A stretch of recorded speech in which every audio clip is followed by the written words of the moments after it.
first season in Class N4. Gevlin Marsh took their second stage win, but the big news was the retirement of Serge Damso and Robert Paisley on this stage due to broken suspension. Reuter and Snowman were also casualties after numerous punctures and a broken jack. After the break, the title race... Gila Rally Gauteng was just less than 10 kilometres long, but the retirement of the championship leader and title favourite had signalled that no one could rest on their laurels. Jürgen Fecken and Piri Aris knew that with the retirement of Damso and Paisley, they needed to up the pace to get to the front. Currently fourth overall, about a minute behind the leaders, they pushed hard, while at the same time treaded carefully not to go over the limit.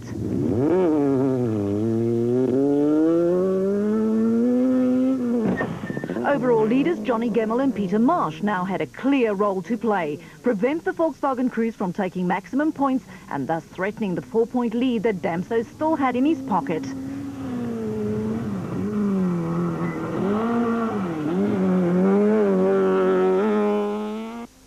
Habig and Judd, who were languishing down in 5th overall, also needed to get to the front. At this point, their battle wasn't with Damso and Paisley anymore. If they scored 5 points, they would overtake the Toyota crew in the standings, but they also had to finish close to their teammates to beat them to the title.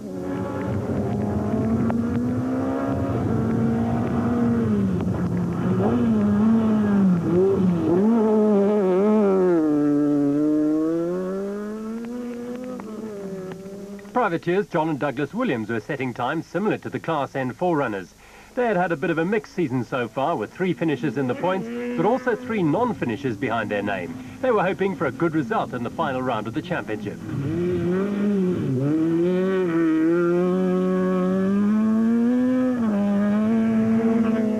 Coming from a front-wheel drive to an all-wheel drive rally car takes some getting used to, but Mark Cronier and Chris Birkin were impressive, lying 3rd overall at this point.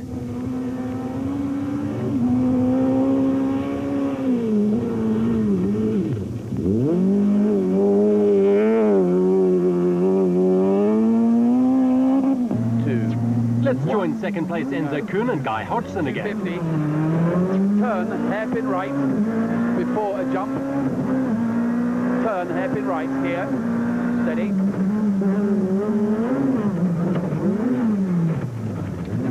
Caution, jump down. Jump down with a single caution. 100. Flat jump. Flat jump. 150. Left one flat. Left one flat, 100, jump into left 2, opens and continues over 400. Opens to 400 now. Before the grass, turn right 8. Before grass, turn right 8. 4 here. 200 now. 100, turn right 8. Long left 2, tightens, and then opens. Opens 200. Turn left 8. Turn left 8.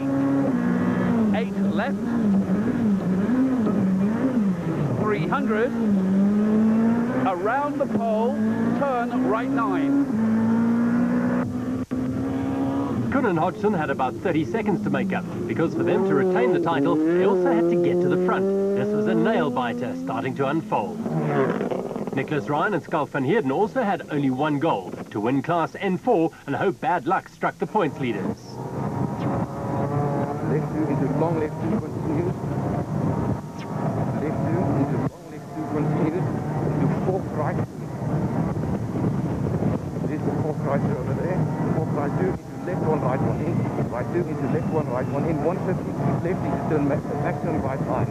At the bottom, Then maximum right line through the coming up 100 meters, maximum right line, into a left 2, into left 2, into turn a cute hairpin right, the left 2 into a cute hairpin right over there.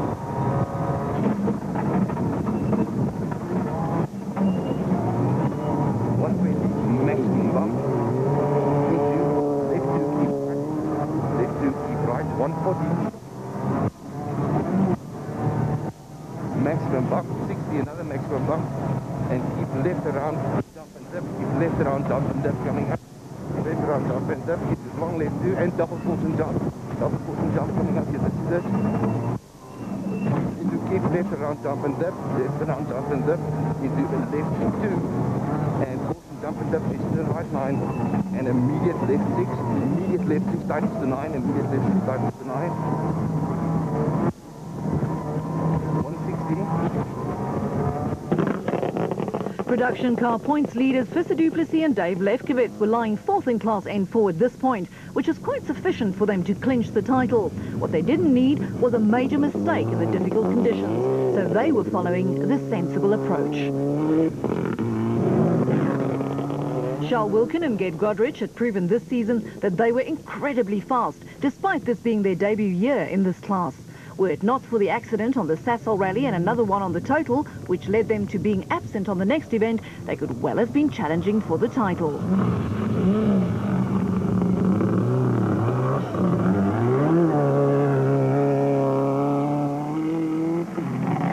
Schalk Burger and Richard Leek, who've been competing since before many of the crews on this rally had been born, were still giving it stick.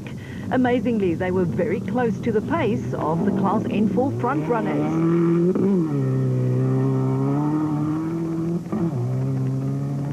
Siblings Lola and Megan Verlark in their Team Total Subaru Impreza WRX, affectionately known as the Rally Chicks, were running in the Class N4 midfield.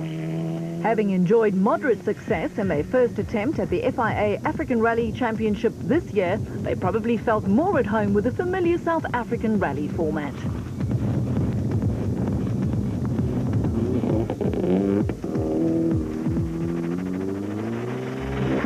Fekkin and Aries took their third stage victory and closed the gap to Kuhn and Hodgson, while Jan Habich and Douglas Judd were beginning to move up the order.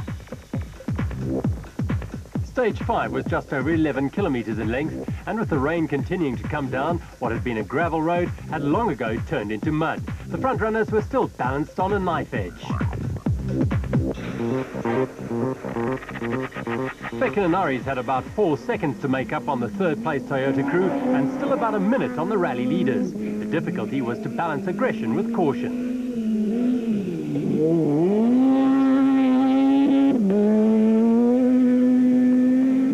Kuhn and Hodgson had given away some time to the leaders in the previous stage and were keen on making it up. Not only would it get them closer to the front, but it also put pressure on the leading Toyota crew. Gemmell and Marsh pushed hard, perhaps too hard sometimes. Habig and Judd still lying fifth. Cronier and Birkin had been doing an excellent job, but in this stage they would lose their third place.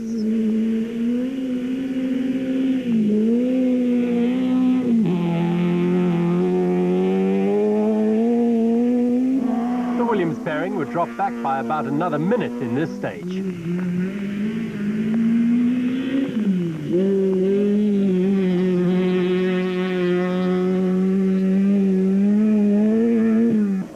Wilkin and Godrich kept the hammer down. They had taken a slim lead in N4.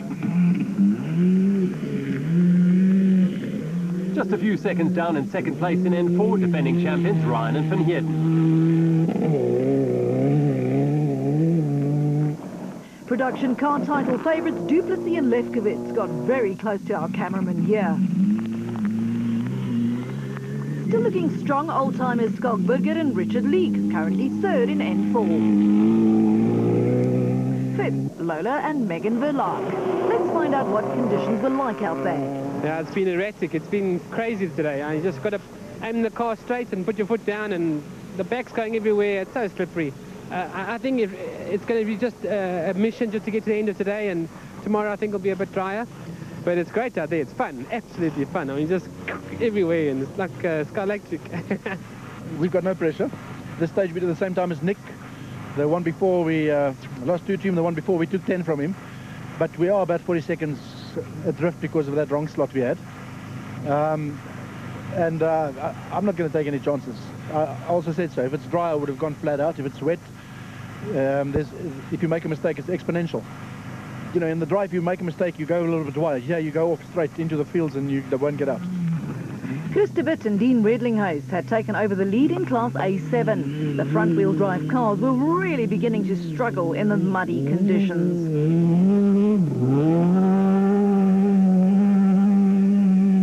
Tony Ball and Alan Bissett had dropped to third in Class A7. Visagie and Lachranzi were on their way to clinching the N3 title after Musa crashed out on this stage. Atwell and Dorr in their Toyota Runex. In Class A6, a close battle had developed with Sali de Toy and Gert Janse van Rensburg in their Team Total Toyota Runex in the middle of it, trading faster stage times with Schalk Burger Jr. and Armand de Toy. Still going strong and leading the A5 contingent, Claudio Piazzamosso and Greg Gericke in the Little Yaris. This is the first season of rallying for the car, and it has plenty of potential, having now reached the required level of reliability. Notice the effect of the rain and cold on our camera lens. Andre Kleinwerk and Des de Fortier second in A5 and struggling to keep the City Golf pointing in the right direction.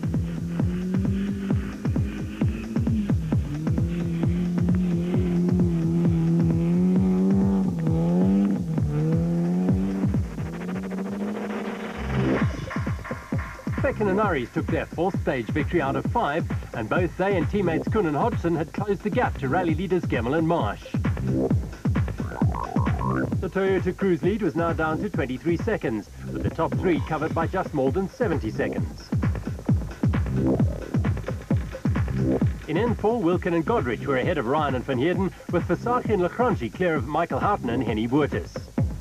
In A7, Joubert and Ferrier had retaken the lead over De Witt and Redlinghuis, while Berger Jr. led A6 and Kleinwerk had gone to the top in A5. The final dirt stage of day 1 was the longest of the Toyota Dealer Rally Gauteng at almost 35 kilometres, and everybody knew that this one could turn the rally on its head. Rally spectators don't mind these kind of conditions.